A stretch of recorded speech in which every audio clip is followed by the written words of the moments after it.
Today, a new beginning here at Fantastic Network. Conference realignment begins, and NFL is changing their kickoff right here on American Game Day.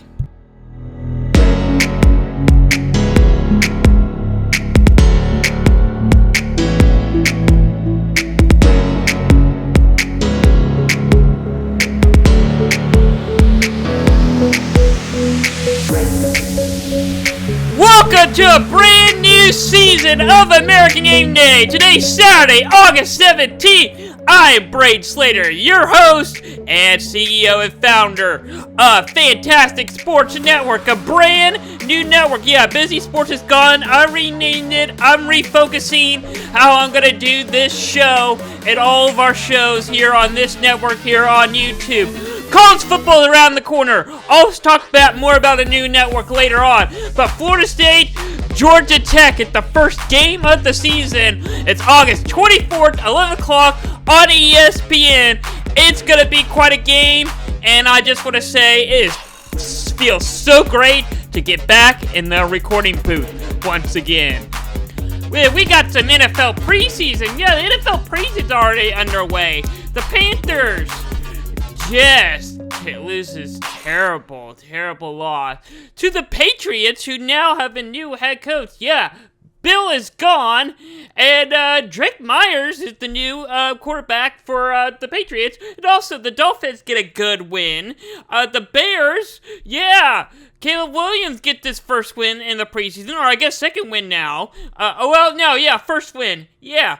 And then the Cowboys and Rams in a close one, but the Rams able to pull out that one. And then the last one, Chiefs, Jaguars. That was quite a show. Jaguars beat the Chiefs 26-13. But it really hurts when you have an injury in preseason.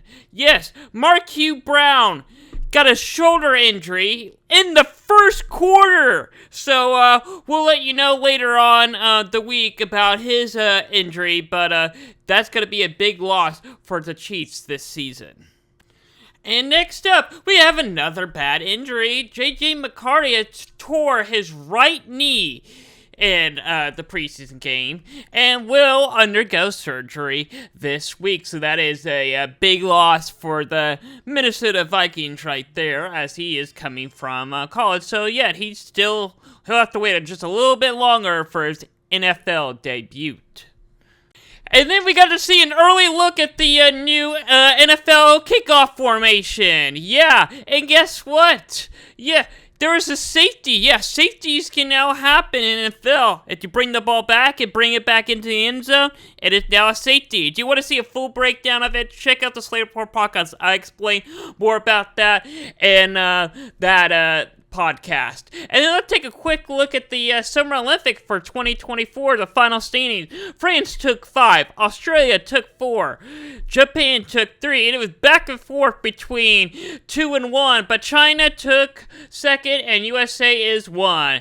The medal count will come up in just a second, but I gotta say, that was not quite a Olympics. I gotta say, it really wasn't that entertaining. I mean, you all know who wins each sport already, and I gotta say that boxing, yeah, needs to be changed. If you've been living under a rock like Patrick Starr, let's say, the past year, or just really haven't been paying attention to the latest college football news this summer, well, it's 2024. And you know what that means? All that talk about conference realignment starts this season. Starts in just a couple weeks.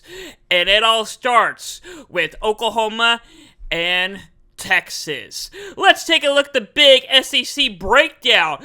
This is the new SEC as they add Oklahoma and Texas, as I just mentioned. So, they're gone. They're out of the Big 12. But what does that lead the Big 12 with? Well, they actually added Cincinnati, UCF, Houston, and BYU last year. But they're bringing in 4 new ones from the Pac-12. Now, the Pac-12 falling apart now. And in case you're wondering, the Pac-12 is basically gone. I'll talk more about that later. But the Big 12 now has Arizona, Arizona State, Colorado is back, and Utah. Utah might be the powerhouse of the Big 12 now. So it quite possibly might be Utah and Kansas State are now the Oklahoma and Texas running the Big 12. But also, if you just look at all these teams in the Big 12, it's going to be pretty entertaining. I don't know who's going to win the Big 12. Any one of them can win it. And that is going to make quite a season for the Big 12. But can any one of them win, or not just win the Big 12, but not just get to the college football playoff, the 4th spot, but can they win? I mean, the Big 12 has a hard time winning in the playoffs, except for TCU, although they got annihilated to Michigan in that championship game. They don't want to talk about that anymore. But where'd the rest of the Pac-12 teams go? Well, the Big 10 got some new ones. They've got Oregon, Washington, UCLA, and USC. That is going to make quite a conference, and we're going to see some quite a Pac-12 Big 10 after dark games, for sure. But here's my main takeaway from this. We got UCLA and USC. You know, if they ever have to play Rutgers, home or away, wherever, they have to travel. I mean, football, basketball, that traveling distance, not bad. For those lower sports that probably doesn't have the funding for traveling that much, I mean, it's doable. It's gotta be very expensive. Yeah, that is gonna hurt recruiting probably and traveling for those teams. But what was left of the ACC? There were a few left of the Pac-12. What does the ACC gather out of it? They got California. Wait. You're saying that the Atlantic Coast Conference now has a team from the Pacific Coast? Are you kidding me? Oh, and Stanford is now in the ACC. Wouldn't you believe that? Oh, and let's just throw in, the ACC wants to make it odd. They are very odd right now. So let's have an odd amount of teams, of schools. So let's just throw SMU in there, although they have a brand new Jumbotron. Yeah, to say, yeah, we're now Power 5, Power 4, but it is so small. I mean, ain't it you're on the other side of the stadium, you have to squint your eyes to be able to see it. It's so hilarious. But anyway, there's the new ACC. And also, there have been rumors over the summer that Clemson and Florida State are wanting out of the ACC. Now, that's been rumored for quite a few years. But are they potentially joining the Big 12 now? We'll have to wait until 2027, possibly, for it to be like that. Yeah, they're stuck in the ACC for at least a couple more years. But where does that lead the Pac-12? Well, they're now the Pac-2 now, but they're still going to be called the Pac-12. Oregon State and Washington State. Yep, so the championship game for the Pac-12 is already set. Yep, and it's in October. Yeah, who would have thought a conference championship game would be in October? Yeah, but guess what? Are they just going to play one game and then, oh, wow, automatic bid to the playoff? No, they don't even get an automatic bid. But they have partnered with the Mountain West. So the rest of their non-conference schedule is going to be Mountain West. And then they have their official non-conference schedule that they will have. So any home games that Oregon State and Washington State has, it will be under the Pac-12 brand. If it's away game at a Mountain West school, it will be under Mountain West license. If that gets even more confusing. But, yeah, that is the college football we're looking at this year. And I'm not done yet. We got a brand new playoff. But before I get to that, let's take a look at the FBS real quick. Yeah, Notre Dame. After all that, they decided to stay independent. Yeah, I think the plan was for them to go to the ACC, and the ACC was hoping that so they can have even amount of schools, but basically were like, nope, we're staying independent. Also, UMass and UConn are still independent. They're staying still, although there's been talk about UConn joining the Big 12, mainly probably just for basketball, but we'll see about that later. Oh, and guess what?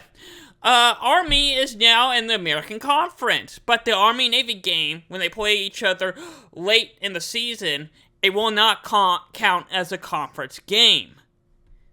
Yeah, even more confusing. But let's jump into the new 12-team playoff, which gets even more confusing if you haven't even seen it yet. And I gotta say, I think it worked out for the best, kind of, because if we look at it, I mean, 4 teams get a first-round bye. We're down to the Power 4. The Big 12, the Big 10, ACC, and the SEC. They all get the win. If you win your conference in the Power 4, first-round bye, and you're ranked in the order of the selection committee. And then 5 through 11 is ranked based on at-large. 12th seed is basically the highest ranked group of 5 team. Or if the group of 5 team is higher, very unlikely, but it's possible unless you're Cincinnati. But that was a year. But unless they're higher than 12 seed, they will be at 12. And then you'd think, if your team is 12th in the ranking heading to the playoff, do not think that you're safe. Do not think you're in. You're still out of it, even though you might be 12 in the official final rankings. No, they're going to give it to a group of 5, so don't forget about that. And also, according to the AP poll for week 1, we got Oregon versus Boise State in the first round, Ole Miss and Notre Dame, Texas versus Michigan, boy, that's going to be a good one, Penn State and Alabama, and first round games will be played at home in campus home games for the higher ranked seeds. So Oregon would have been home, Ole Miss would be home, Texas would be home, and Alabama would be home. And then just like a normal bracket, they would move on. And then the next round, we'll do the rotations of the New York Six Bowls. And guess what? The Rose Bowl, yeah, they don't want to be part of the rotation anymore. So they're in a little bit of confusion. So it might be possible that the Rose Bowl won't even be a semifinal game anymore. So they're fine with being semifinal just because they want to play on New Year's Day every single year for tradition. And I gotta respect them for that. But there you go. There's your conference realignment for 2024. Alright, let's check out some college football headlines for you. Once again, the NCAA versus Michigan continues to shake up the world. Yes, the NCAA announced a 4-year show clause for Jim Harbaugh for recruiting violations during the COVID years. So once again, still cheating. And it's something completely different from stealing signals. And guess what? He wants nothing to do with college football. That's why he's at the Chargers now in the NFL. Because he declined Honorable Captain for the season opening to celebrate, their championship-winning season. No, he's focused on the NFL now. Oh, and guess what? Pitbull Stadium is now a Florida International Stadium now. So, is it going to be a Pitbull concert every week down there? We'll just have to wait and find out. Also, C.J. Baxter, running back for Texas, got injured in practice. Ooh, he's going to have a season-ending knee surgery.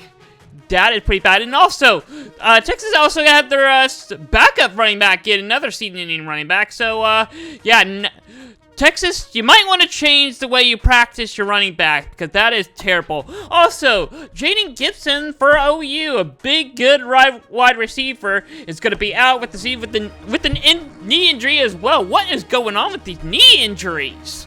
And I just got some breaking news at the time of this recording. Will Howard is now going to be starting for Ohio State after he transferred from Kansas State.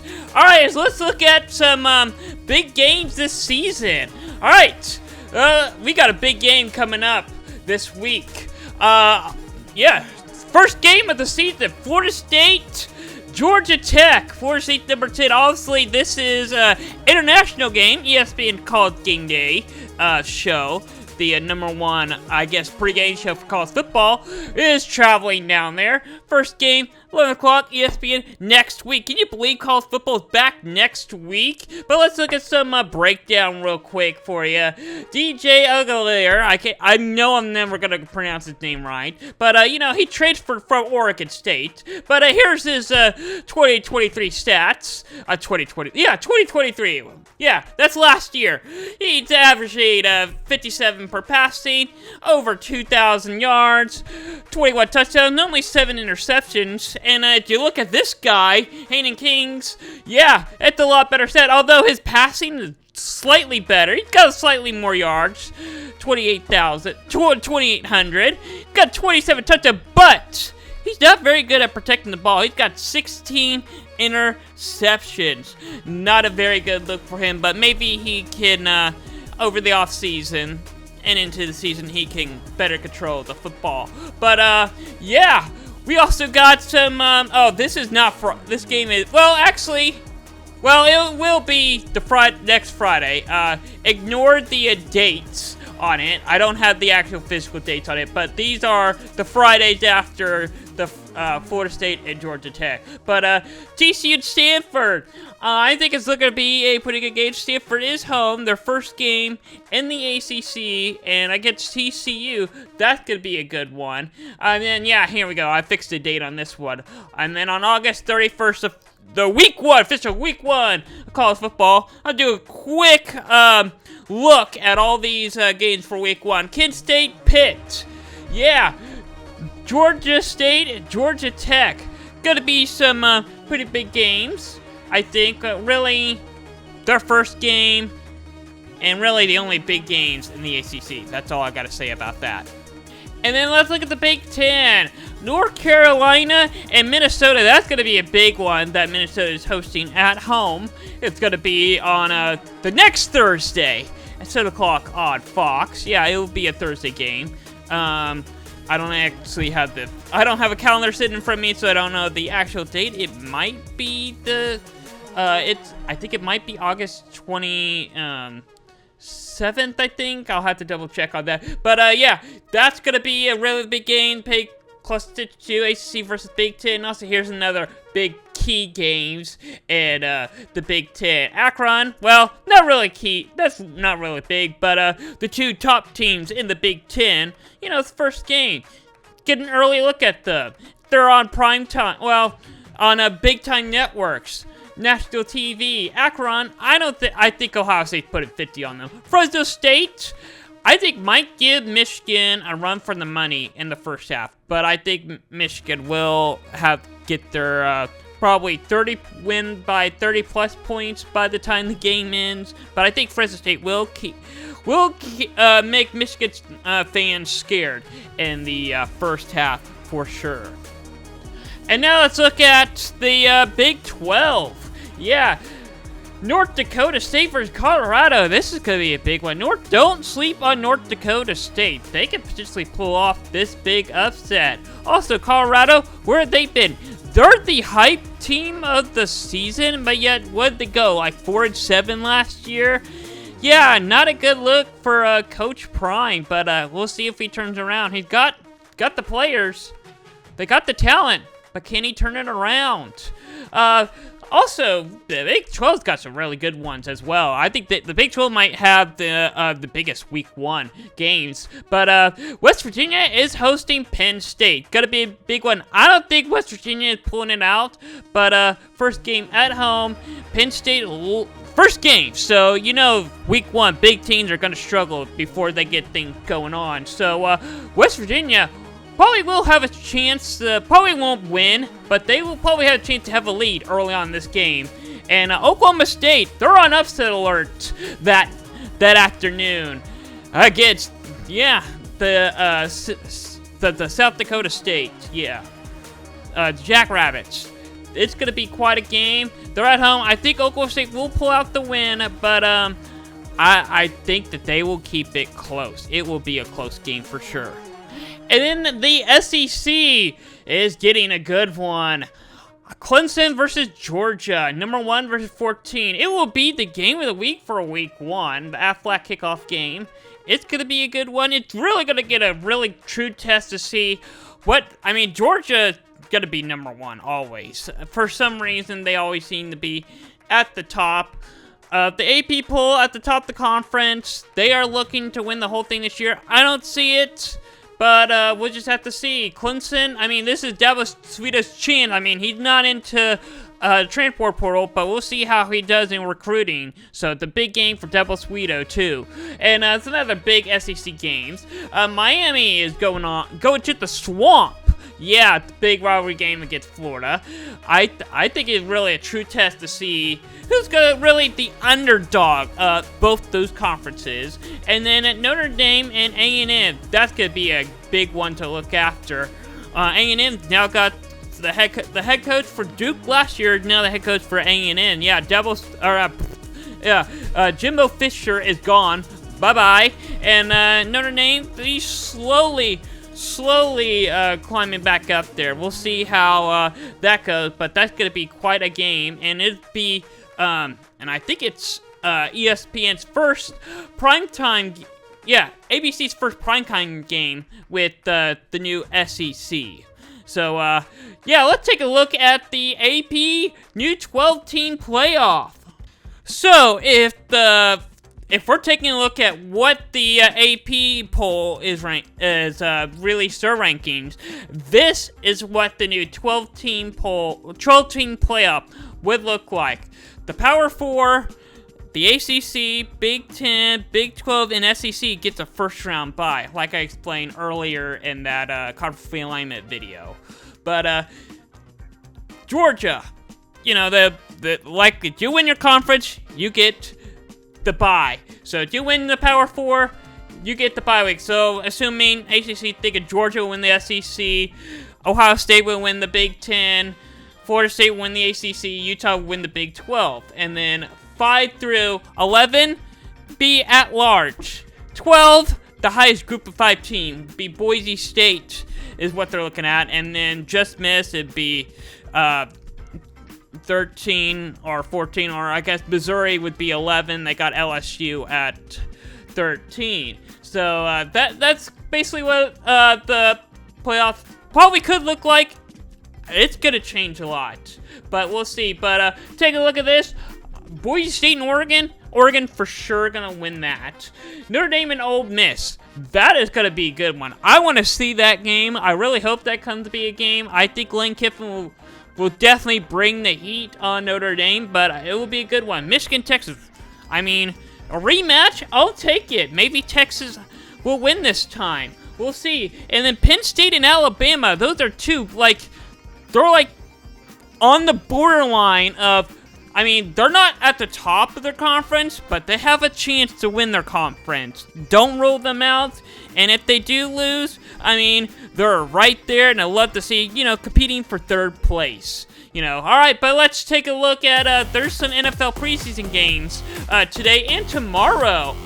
The Bengals versus the Bears, 12 o'clock, gonna be a good one. And then the Buffalo Bills versus the Steelers, 6 o'clock. And then, here's probably a good one. These two bottom ones are gonna be good to get an early look at what the teams will look like again.